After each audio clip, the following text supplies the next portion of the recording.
Hi guys, I'm Shmee, hello and welcome back to the channel where you join me on a boiling afternoon here in Florida on the Where's Shmee US Edition tour, back to visit my friends here at Lamborghini Broward, who I've been out to see a few times recently. The guys have very kindly been helping me with the specification of my inbound Lamborghini, my first Lambo in fact, the Huracan STO. We've been going through a whole host of different paint samples. They've been ordering them in as I've been unable to go and visit my dealer in the UK, of course, Lamborghini Pangbourne. But today I'm heading out in this, the Huracan EVO rear-wheel drive. And when I first drove one of these at the tail end of last year at Pangbourne, that was what made me solidify the decision to go ahead to buy my first Lambo, to order the Huracan STO. Today I want to talk a bit more about this, why I think the time is right to finally do it. It's been a long time coming, why I think the STO is the right car, which is of course based on this, the rear-wheel drive version of the facelift, the EVO, the update of the Lamborghini Huracan. So let's check it out, get out on the roads, have a bit of fun with this car, and talk a bit more about what's coming in the future.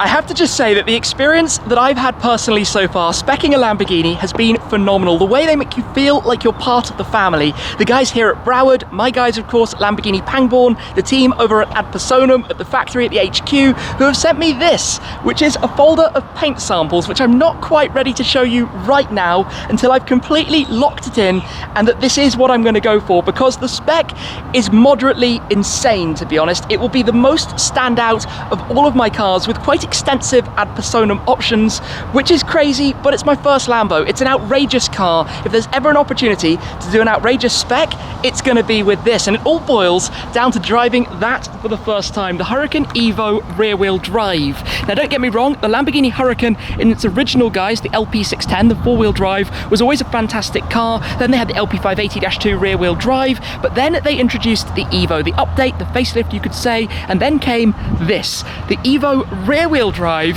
which I was already thinking about. It seemed like this would be something up my street. The 5.2 litre naturally aspirated V10, slightly less power than the four-wheel drive car, only 610 in here as opposed to 640, but that combination of being more driver focused, it takes away the rear wheel steering, it takes away the front axle powertrain, of course, it makes all of that power go towards the rear, and it makes a car that's just really fun to drive. It progressed so much from the first generation into the second, and when I was driving down some country lanes in one of these, that's when I said, this has to happen. This has to be the time to buy a Lamborghini, especially with the arrival of the STO, the Super Trofeo Omologato. And if you look at the Shmeemobiles, there's a bit of a theme going, that they're all very heavily racetrack focused. They're all inspired by motorsports cars, like the Senna, named after Ayrton Senna, like the Ford GT, which raced at the 24 Hours of Le Mans, like the Vantage GT8, which is the GTE equivalent road car that actually Aston won the WEC. They won the 24 Hours of Le Mans with as well. And you can see that going through the SLS Black, the GT Black, and now the STO, based heavily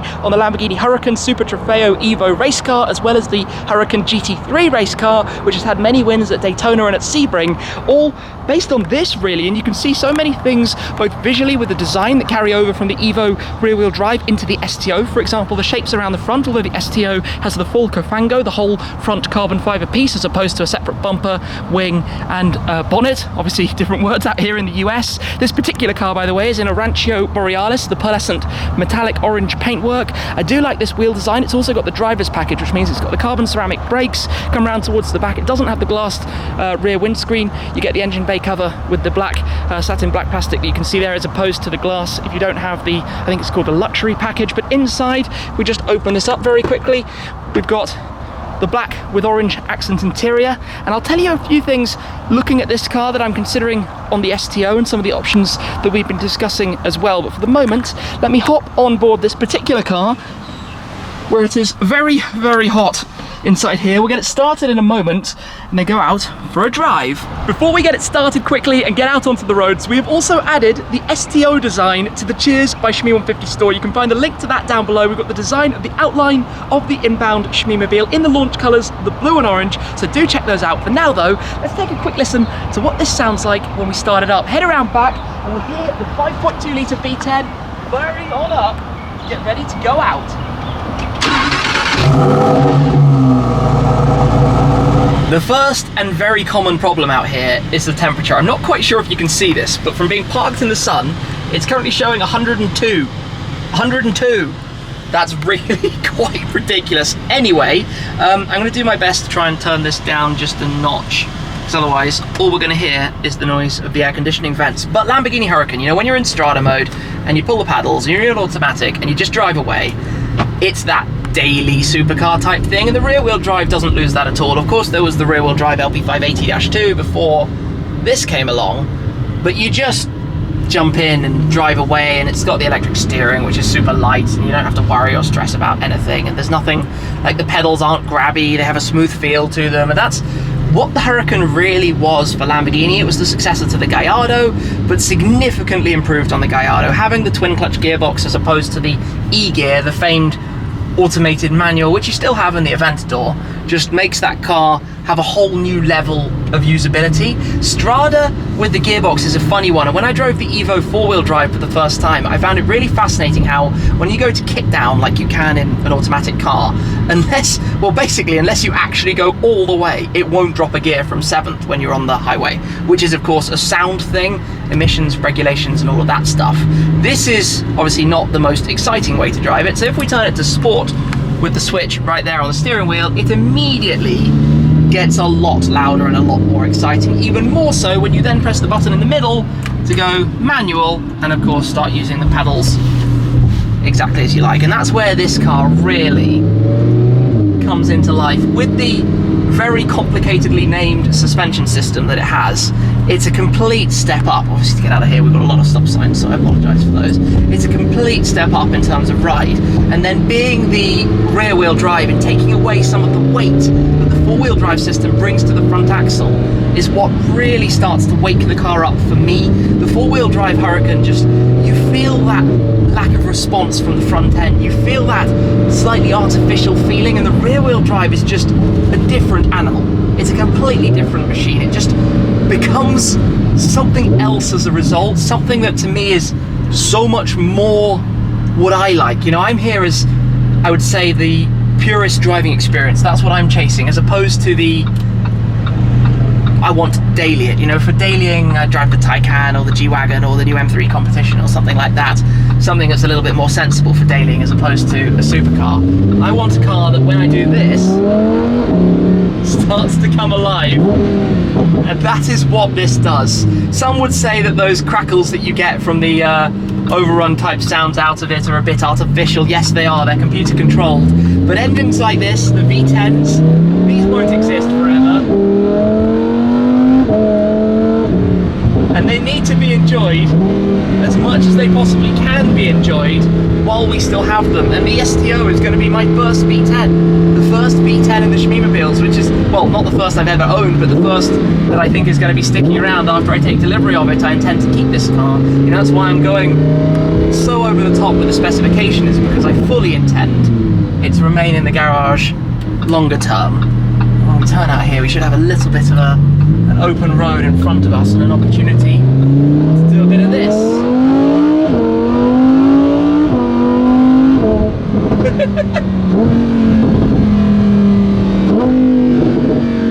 I mean, it's just fun, and like I said, this car feels so much more awake and so much more alive than the four-wheel drive version. As you go through, this is probably the curviest road in Florida, just with a couple of little corners here. As you go through the corners, you get so much more response and so much more feedback from it. So that's why when I'm going down those country lanes in England, completely different to the types of roads we have here, it was just the boxes ticking together and making sense and being something that I could see myself driving. Now, I had said, and some of you might remember this, from my trip around the US with the Ford GT and from some of the driving I've done with the Senna, that I wouldn't go for another car with no luggage space. And I've kind of gone against my own words with that, with the STO, which has the tiniest of storage spaces up front. It's 38 litres, which is less than 10 gallons here in the US of luggage space available. So outside of a single helmet or a spare pair of clothes and a wash bag, you're not going on a road trip in it. And as you can see it here, there's a tiny bit of space on the shelf that we have behind the front of the engine, but it is a tiny bit of space. It's not like a car that you can really use for all that much. Not even in this. This only has a tiny thing. I've got like my backpack rucksack up front and the tiny storage we have under the hood. and that's about all you're gonna get in here. So it's a car that originally, you know, daily, not really what I want. You know, it's one car, does everything kind of thing, or maybe you have this and an SUV in the garage. So it never really did exactly what I thought I would want from the car to add to the garage until the STO arrived, until it brought some of that motorsports history and success into the road car from Lamborghini, into the car that I could drive and use at the Nürburgring, a car that I could take out to track days, that I could have some fun with. And then when you pop it into first gear with an open road in front of you,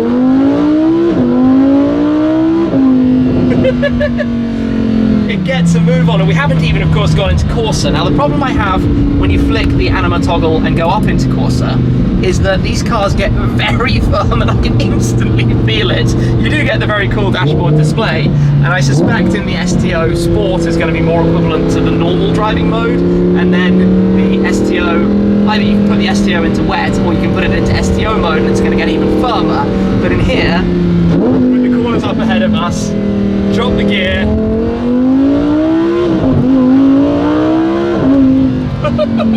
it's significantly more violent, and you can feel the rear just playing a touch, moving around slightly, and this is with obviously all the traction and everything turned on.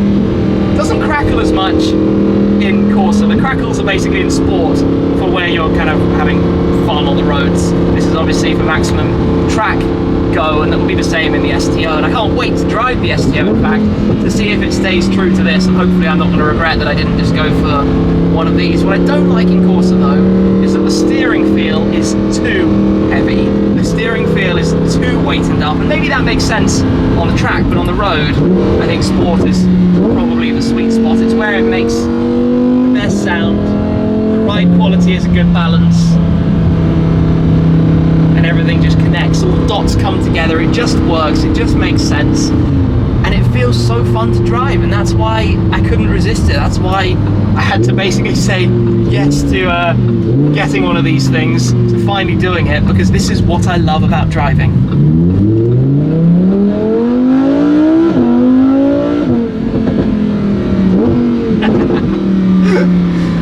It just puts a giggle on the face. Like I said, dynamically, the rear-wheel drive is the sweet spot. It's actually slightly less expensive than the all-wheel drive. It just feels so much more connected and engaged. I love it. Pulling out onto a main road, foot down.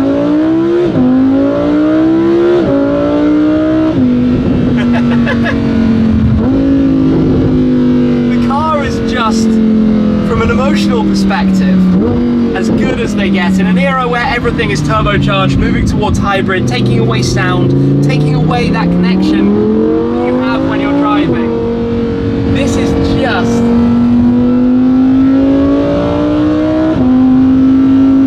really quite something. In a way, I feel like I should have probably done this sooner. I should have gone for a Lambo sooner, but it's almost, I think it almost became with you guys kind of like a meme type thing of when will I buy a Lamborghini, what Lamborghini will it be? And I've thought many times, because you might remember my first ever video featured a Murcielago SV, the LP670, and I thought about one of those, believe me, but this is just the right car at the right time. Like I say, the car that's come along now, or the STO at least, based on this rear-wheel drive Huracan, and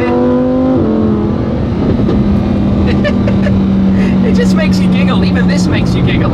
And I thought about the Performante, as you know, when I drove one recently at the Red Bull Ring in Austria. But for me, I like the idea of the rear-wheel drive. I just don't want to miss out on this generation of such a special engine, so I don't think the next will be the same. It is absolutely boiling here, and I'm not sure if the car is telling porkies at the moment, but the number on the dashboard in front of me, have a look at this. 110.3, 111.2 degrees Fahrenheit. That must be overreading slightly, but it is very, very, very, very warm. Now, one thing I've just discovered, when you have the car in park, as we do now, this is a thing with the later Huracans, and you give it a blip, there's a soft limiter. you can't rev it in park over 4,000 RPM. That's all you're getting when you're here in sport mode. Now, a few things about the car that were introduced with the Evo. For example, here in the central console, you now have the touchscreen interface, and I'm normally a fan of physical buttons. In here, it takes a while to just find stuff. If you go into climate control up top, obviously, I'll be turning that straight up to cool down immediately afterwards, but back to the main screen, you've got vehicle settings and things, and it's fairly intuitive. You just have to look down to make sure you're pressing in the right place. Now, a couple of things about options I'm thinking for the STO. As we're looking at this car here, we've got some nice quilting and stitching and the different coloured leathers. We've got the black with the orange piping and the orange for the door. We've got the embroidery on the seats, and my car will have the new sports seat that they've introduced. You can't have it in the Evo. You could have the full fixed carbon bucket, but they are way too rigid for me from my experience in drives with other models like the Performante and the SV and the SVJ, so that is just not happening. But there are a few things I'm wondering about. For example, here, with all of these chrome items that you have around for the switchgear up here, for the surround of the start button, for the reverse, that's literally how you put the car into reverse, and then you get the rear camera coming up on the screen. You can opt to have those in dark chrome, which I'm trying to decide about whether I'm happy to have them silver or whether I want to have them dark chrome. I need to decide that. And the other thing is what level of carbon fiber to have inside, because you can have 1 degree of carbon, which gives you the air conditioning vents and gives you some of the steering wheel components around, or you can go the whole way and you get this full upper dash piece in carbon, and you get the whole carbon skin for the footwell, the actual footwell, the floor with no mats. But I'm generally not the biggest fan of carbon down in the footwell if you don't have any mats, because it just gets kicked and scuffed and damaged. And yes, you can PPF it, but it's not quite the same. What I do want to do though is something like you see in this car, a bit of colour, a flash of colour. So I'm certainly leaning that way on my STO spec, to adding a few bits at Personam Spec. For example, like the Aventador having a stripe across the dashboard. You can have a big piping stripe that runs across. I'm thinking about doing that and making the stitch and everything inside match my exterior colour, which will all be at Personam as well. And one absolute must for me is this. In my McLarens, I've often had the handling and powertrain toggles painted in body colour or an accent colour, and you can repaint this with Personam as well, the flap over the start-stop button, which I think I'm going to do in the contrast colour of the exterior. So I'm definitely looking into that one. But I do want to show you very quickly, as I was discussing, the absolute minimal storage space, even in the normal Huracan. We'll pop open the engine bay as well. He says you have to have it running, so, or at least just the ignition on anyway. Who's going to complain about another startup of a V10 very quickly? But I was saying that there's not a whole lot of space in the front, and this is the normal car, and there's not a whole lot of space. You could put a carry-on bag on a plane sideways in there, but that's all you're getting. So even in a normal car, it's not particularly practical. The STO even less so, because it has the air vents that come up through for cooling in the Cofango, that one-piece front end. Then of course, if we come round towards this, it's always very nice to take a quick look at the very, very warm 5.2 litre V10, or 610 horsepower, going through that 7-speed dual clutch gearbox, and the nice plaque that you have here with the firing order. I'm not going to try and pronounce it in Italian, the firing order of the 10 cylinders on this engine, obviously on the engine bay cover that you can upgrade. This is really hot. Really hot. Don't want to touch that any longer than needed. But all in all, you can see like these shapes. The STO has that same shape around the exhaust, around the back, has a lot of the same kind of lines. Obviously it has a big fixed wing as opposed to this smaller aerofoil over the top of the rear deck lid. I do like the wheels of the Evo rear wheel drive. So needless to say, I think you can see why, after driving the Evo rear wheel drive the first time and getting back behind the wheel again today at Broward, I'm so tempted, or so excited about this car, about having the even more hardcore version of this joining my garage. And a big thanks again to the guys here for all of their help with the specs. Like I said, I've been unable to go either to Italy to spec it myself. If you do a big ad Personam spec, you might be able to go out to the factory to go through those options, or even to go and visit my dealer, because we've been outside of the UK for the best part of 4 months, which obviously meant that with my spec lock literally a matter of days away, I haven't been able to go through that full process. So a big thanks to the guys here who have let me use their configurator, the Ad Personam configurator. And I've also had a number of calls with the factory with Ad Personam Direct to go through even more of the options in even more depth, to go through more ideas, color samples, to get it all completely right. And I will reveal all very soon as we've got it completely tied down, because like I said, it's by far the most outrageous spec of any Shmeemobile ever, categorically, hands down, no discussion about it. So I'm very excited to share that with you. For now though, I've enjoyed driving that car an awful lot. Big thanks again to Lamborghini Broward, and don't forget to check out the STO design that we've added to the Cheers by Shmee 150 shop. The t-shirts are available right now, and the link to that is down below. That's it for this time though. Thank you very much for watching as always, guys, and I'll see you again very soon. Cheers.